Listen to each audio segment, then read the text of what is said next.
So anytime Molly and I have guests over to the house, typically the first thing that'll happen, they walk in the door, we exchange our pleasantries.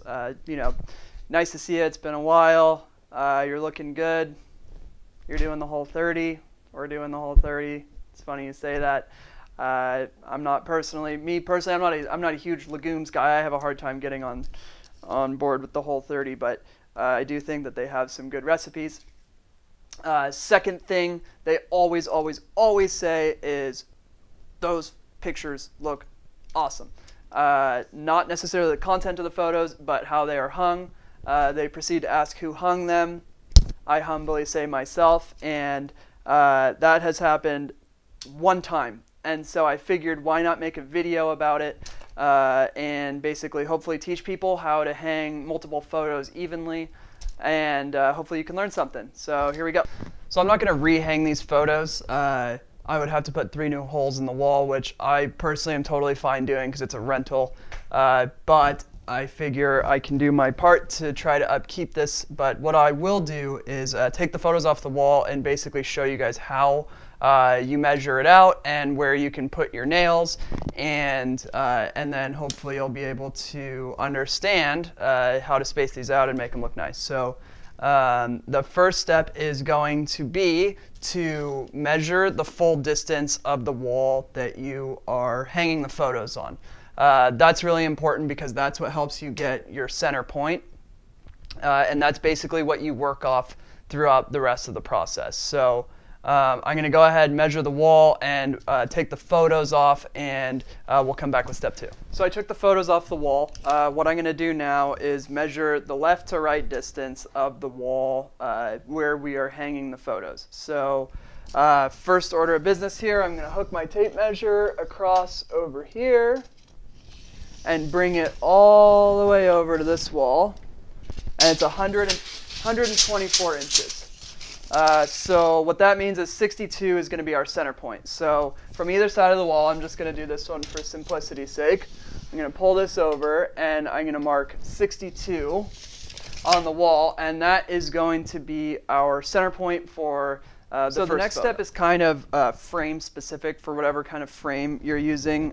So what you have to do is look at kind of the mechanism back here, and what I'm going to do is measure from this center point of where I'm going to hang it on the nail to the edge of the frame, and that's 10 inches. So now basically what that tells me is from my center point to the edge of the photo is going to be 10 inches, and that's going to help me lay out the next couple frames here and where to put the remaining nails. So the next step is going to be to lay out where our photos, the next nail is going to be. So we know that it's 10 inches from this center out to either side of our frame.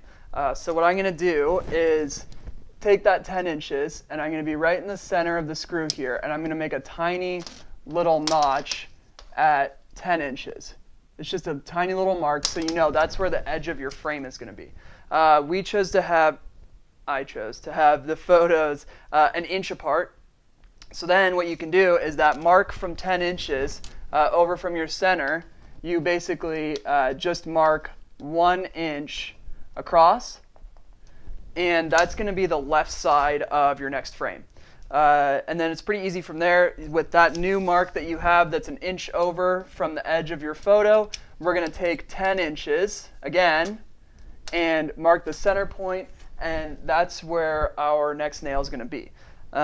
So then basically what we can do is replicate that on both sides, and we have the center points, at least from left to right, for where our frames are. So the second to last step to hanging these frames is they're evenly spaced apart, but we also need to make sure that they're even top to bottom, so that the tops of the frames align and the bottoms of the frames align. That's a pretty easy thing to do, surprisingly. All you do is you pick a fixed point in your either the ceiling or the floor. We have carpet, so there's like definitely a little movement when you measure something on carpet. I don't love it, but we do have some crown molding up here. That's what I'm going to use as my fixed point. To basically just pick an up-down position. It also, I mean, it's important to take into consideration how high this is from the top of the frame. If you want them to be a particular height, I personally don't really care. I kind of wanted them to be eye level. But if you want the frames to be, or the pictures to be lower, or the pictures to be higher, or this hanging mechanism is in like the center of the frame, you definitely have to take into consideration how far you're going to be hanging it from like the edge of the picture. So what I'm going to do is basically just measure down from the top of the crown molding here, and that looks like 25.5 inches. So what I'm going to do is put my first screw there. You can make a little crosshair, so with your left and right ones, you're going to have a line that probably goes up and down for where you mark your tape. If you measure down, you can just make a little crosshair, and that's exactly where your nail or your screw goes. And so what I'm going to do is measure down 25.5 from here, 25.5 from here, and 25.5 from here, and those should all even out. Be sure that your ceiling is straight. You know, a lot of older houses have crooked ceilings or crooked floors. The houses settle. So as long as you can try to pick something that's pretty even, and then obviously the most important tool you have is your eyes. You can eyeball it when you're done doing it and see, okay, yeah, these look pretty straight across. If there's one that's like a foot off, you probably made a mistake. And then that's basically the second to last step before hanging. So something that's important to note also is the weight of your picture.